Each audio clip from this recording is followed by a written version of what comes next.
Hi, I'm Steven Shomler. Delighted that you are here. Well, you read the title, I'm sure. My shocking discovery. Surprise! You're an introvert. Today we're going to unpack that story, and I'm going to tell you the details of how I made that shocking for me discovery.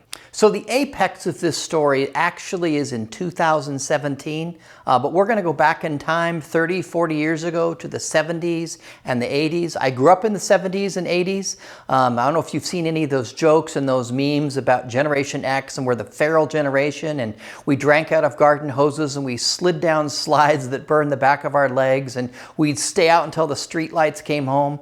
Those memes are 100% true. Now, where I grew up, 9 miles of dirt road roughly to get to the property I grew up on, 260 acres. For a long time, no running water, no plumbing for a long time when I grew up, no electricity. Eventually got those things, but for a long time lived without them. So definitely no street lights. But when I stayed the night at friends' houses, like I'd stay the night at Michael Slattery's house, his mom would say, okay, you guys come back when the streetlights come on. She would literally say that. That's how we knew, oh, streetlights are on. We're going to be in trouble. We got to go check in. And we check in and then go back out and play in the streetlights. Out and you just play and have fun. It was incredible how much those memes are true. So I was in grade school in the 70s, and a lot of those popular cultural values of the 70s shaped me. But more importantly, what shaped my initial set of values growing up was what was popular in the 80s, kind of the values you got from the 80s. Now, the 80s, in my opinion, the best music ever in the history of everything. 80s, I absolutely love 80s music. But as far as getting some values that lead to emotional well-being or emotional health, maybe not the best place. Now, today I have my own set of values. I call them my Pinnacle 9 values. I'll put a link down below. You can read the article about my Pinnacle 9 values. There's 9 things I value. But like I said, a lot of my values were shaped. They were shaped by the 80s, and one of them was I wanted to achieve. I really, really wanted to achieve. There's a lot of reasons for that, but the 80s really encouraged, we're going to achieve, we're going to make good things happen. And along the way, somehow, probably maybe when I was in junior high school as an adolescent, I heard this phrase, a type A extrovert. And I didn't quite know what it meant, but I kind of got the gist of it, that being a type A extrovert, particularly type A, you were going to achieve, you were going to be successful, you were going to make things happen. And I kind of got in the back of my mind the perspective, the defective story, that, then there must be type B introverts, because nobody said type A introvert. And like, oh, those poor introverts are just kind of losers. They're quiet, they're shy, they're probably good for nothing. And none of that was really said out loud to me, but definitely introverts were held up as the pinnacle of what we needed to be in our society. We all needed to be outgoing like them and learn to have great people skills and learn to talk and not be shy and go to events and have a fantastic time at events. That's what I got out of it. And so that's kind of how I move through life. I'm going to be a successful extrovert. I don't want to be like those loser introverts. So let's go forward. Graduated high school in 1987. Let's go forward 30 years, 30 literal years. Boy, that seems like a long time. I can't believe I'm saying those words. And if you're young, I got a lot of people work with in their 20s. If you're in your 20s, someday you'll be saying in 30 years, I promise you. But 2017, I bought this incredible life-changing book by Susan Cain, Quiet. The Power of Introverts in a World That Can't Stop Talking. And this book really changed my life. A lot of the things that have helped me change my life, there's been a lot of things that have helped me change my life. Reading a lot of books has been helpful.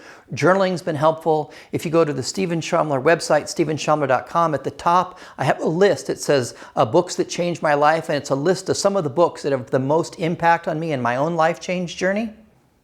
And for me, Susan Cain's book, Quiet, fits right in there. And I read it in 2017, but her book actually came out in 2012. And I remember sometime around 2015, roughly, I read this really crazy teaching to me that introverts, it's not that there's something wrong with them or they're screwed up. It's just that they get their energy from silence and solitude, and their batteries are drained by being around people and hanging out with people. And if they want to recharge their batteries, they have to have silence and solitude. And I'm like, wow, those poor introverts. And so people would kind of complain about introverts and say, no, I read this teaching and it's pretty amazing. Here's what it says. So picture this, I'm actually doing my part, educating people that maybe introverts aren't so bad and aren't so screwed up after all. And the irony of this does not escape me. Here I am doing my part to educate people that maybe introverts aren't so bad off after all, and they just need to recharge. So 2017, leading up to 2017, I start seeing Susan Cain's book in the bookstore. And man, the universe speaks to me when I'm in a bookstore. I love going to the bookstore, and I find books that I might want. I take pictures of them, and then maybe I get them then, maybe I get them a year or two later. But Susan Cain's book kept coming up to me, and finally, like, man, I really feel convicted. I need to read this book. Thought, well, I help a lot of people if life change. I'm probably helping a lot of introverts. This is a book that I should read that really help me to be helpful to all the introverts that I'm serving. How ridiculously noble of me to do this. I'm going to read this book to help those poor introverts. But the more I read the book, the more I was horrified and shocked and in disbelief, because by the time I read the book and I reread sections of the book, I was left with an inescapable conclusion. Whether I liked it or not, I was one of those loser introverts. Oh my goodness, my cosmic egg had cracked. My life was totally different. The ground was shaking under me. So I called my youngest. They've had a lot of changes in their own journey. And I said, hey, Zeke, I've got a horrible confession for you, something I have to tell you. What is it, Dad? And I said, I've been reading this book, and I don't know how to confess it. Just say it, Dad. Okay. I just have to tell you, I'm an introvert. And I just said it scared, and anxious. And without batting an eye, I'm paraphrasing, Zeke said, well, Dad, then you're very screwed. And I go, why? Well, I know you love people, and they're just going to wear you out. I was like, what? How did you know that? That's what the book says. Oh my gosh, that's exactly right. So initially, I had some disbelief. I can't believe this. I really am an introvert. And then it moved to some relief. Like, oh, now I understand things that have happened to me in my life, and there's nothing wrong with me. I'm just a different person than I was. And for years, I'd been leaning away from who I was instead of leaning into who I was. A story, please. So as some of you know, I spent 10 plus years in the banking world before I did what I do now, and 10 plus years in the nonprofit world. And my time in the nonprofit world included a lot of events, a lot of peopling and going, I call it, a lot of being with people. And particularly when I lived in Minnesota, 2001, 2004, 2003, and moved away from Minnesota in 2004. My poor ex-wife, we would do events. I would serve people all week long, and on the weekend, we would do an all-day event with lots and lots of people. And then we would have people over that evening, over to our home, and we'd have more peopling time, more peopling and going right there in our own home. And by 7, 8 o'clock, sometimes 6 o'clock, I would be exhausted. Like they're all going to watch a movie or play a game, and I'm like, I have to go lay down. And I go lay down in the bed, and I would pass out. And my poor ex-wife, she's an extrovert. Very much an extrovert. She gets energy. Her batteries are filled by hanging out with people. And here her husband is abandoning her, leaving her alone. She'd say the next morning, you didn't even say goodbye. You don't help me with anything. You don't help me clean up the kitchen. You just leave. It happens every time. I was out of gas. I just couldn't go anymore. And then the next day, we had 3 young kids. I could hardly help with the kids. I didn't help very much with cleaning. I was completely out of gas. I'd worked hard all week, lots and lots of peopling and going, in the nonprofit world for me up to that week. And on the weekend, an all-day event with people, and then an evening event with people. My tank was not only out of gas, I was running it below empty. Now, when jets run out of fuel, I work with my Spark to Bonfire clients that don't take rest. When a jet runs out of fuel, it crashes and you lose a very, very expensive jet. When cars run out of gas, they cruise to the side of the road and oh well. You are more like a jet than a car, because when you run out of gas, it can be very costly. And the difference between us and jets and cars is you can run your tank below empty and really screw yourself up. I don't care if you're an introvert, I don't care if you're an extrovert. I see this a lot with content creators. They'll work 20 hours and sleep 2 or 3, work 20 hours and sleep 2 or 3, work 20 hours, sleep 2 and 3, and then they're wiped out and they can't do anything for 2 or 3 days. And they have never learned to have a sustainable rhythm. Okay, I'm work 10 or 12 hours and that's it for the day. 10 or 12 hours, that's it for the day. 10 or 12 hours, that's it for the day. Because if you get a good sustainable rhythm, you can do that for days and days and days on end. But if you try and work 20 hours, 20 hours, 20 hours, eventually you're just going to run the tank below empty. Anyways, enough of that tangent. I started realizing this is why being with people, I love events, I love hanging out with people, I love hearing people's stories. But this is why I absolutely get worn out, because it's draining my tank. So I went to having disbelief to relief. But then I started to have some shame and some embarrassment, like there's something wrong with me. There's something wrong with me that I'm an introvert, because remember I told you kind of what I learned at the beginning in the 80s, the type A extrovert, they're just fantastic. Well, just recently I Googled and I looked up type A versus type B, and I clicked on images.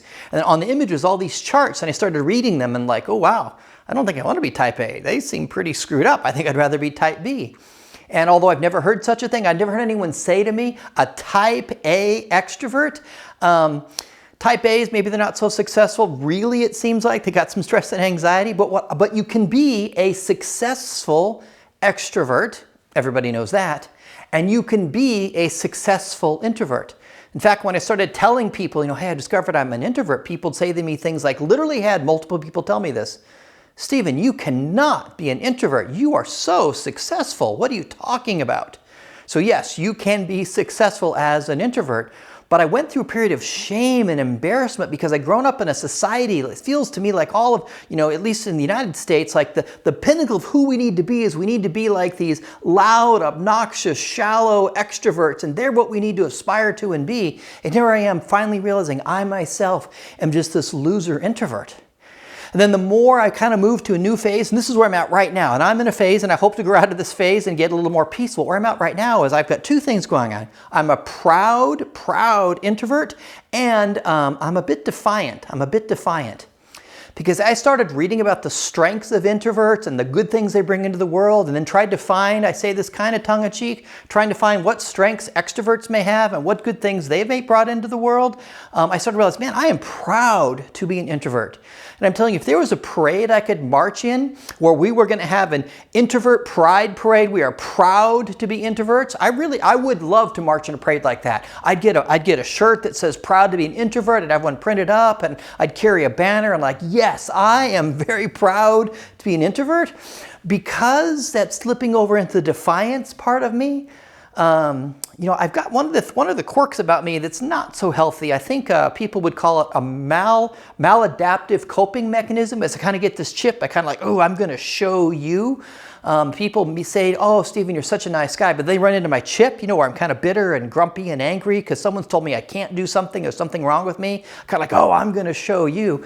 And I've got a bit of defiance right now about being an introvert. I did a social media post recently about the Old Wheeler Hotel. Wonderful hotel on the Oregon coast in Wheeler, Oregon. I'm going to write a This Is Travel Treasure article about it. And I was just writing a personal post, just a Steven Shomler personal post, and I stayed there. It was so great. But it's a quiet place. If you're loud, they'll throw you out. And I started typing, but that means extroverts shouldn't go. It's good for quiet introverts, and extroverts don't come mess it up. And then I wrote some mean stuff, and I'm like, I had to delete it. And I realized, man, I have this heartache is what it is.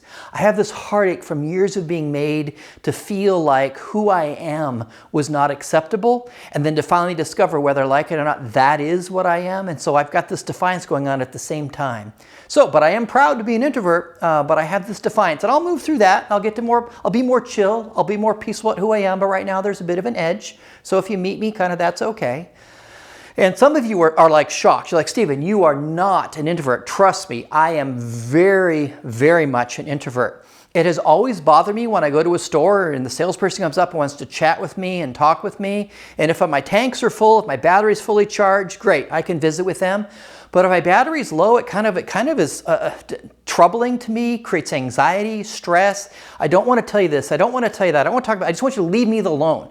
And so rather than to be a rude jerk, I've come up with a fantastic secret weapon that I use. If I need to leave the house and I realize my batteries are low, I'm going to go to the grocery store or to a bookstore or somewhere else to buy something and batteries are low, and I'm thinking about it. Let me show you the secret weapon I use. These obnoxious looking headphones, they're wireless, they connect to my iPhone, so I put in music I like, and then I put them on, and then I go into the grocery store, or I go into the bookstore, go into where I need to do shopping, and when that well-intentioned salesperson comes up to try to engage with me and talk with me, and that's the last thing I want because I'm an introvert, I'm not an extrovert, I want you to leave me alone, I just smile and nod and say, I can't hear you, I'm listening to music, and I just keep on going. And some of you are thinking, oh my goodness, Steven, how rude. How could you do that? Well, it's better than being rude saying, look, get out of my face and leave me alone. Because some of these salespeople, they'll ask me one question, I'll politely answer it. Then another politely answer. And then they want to keep asking questions like, I don't want to talk to you. And they sometimes don't take no for an answer. And when my batteries are low, I kind of get a little snippy. And so to keep from being snippy and cranky, man, these are my secret weapon. And some of you are like, I can't believe Steven's an introvert. Trust me, I really, really am. So let me close with this. If you have not read the book Quiet by Susan Cain, I highly encourage you to read this book. I don't care if you're an introvert or an extrovert. If you think you might be an introvert, this book will be a lot of healing. It'll be helpful to your journey. If you're an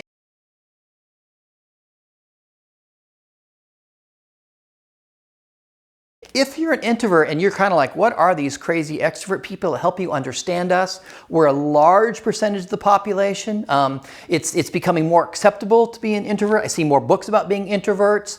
Kind of in my defiance space, I bought the domain introvertuprising.com. We're celebrating our strengths. And so really, I would highly encourage you, if you haven't yet, read this book. So yeah, that was my shocking discovery. I really am an introvert. Cheers, everybody.